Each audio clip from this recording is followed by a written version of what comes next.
Hi everyone! In this video, I'm going to show you the continuation of solving problems involving analytic geometry.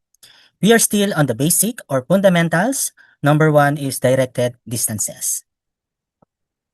Under directed distances, we have directed distances aligned horizontally.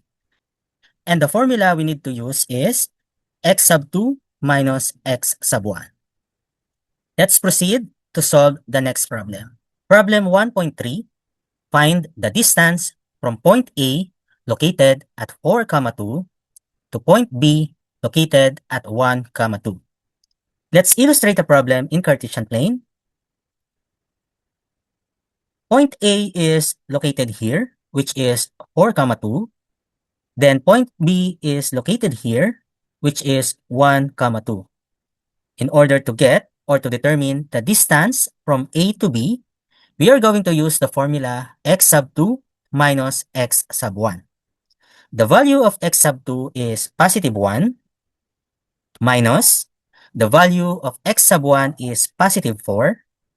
1 minus 4 is negative 3. Therefore, the distance from A to B is equal to negative 3 units. We will notice that there is a negative sign in the distance. The actual distance from A to B is 3 units. But when we see a negative sign, it only indicates that the second point, which is B, is on the left of the first point A if they are aligned horizontally.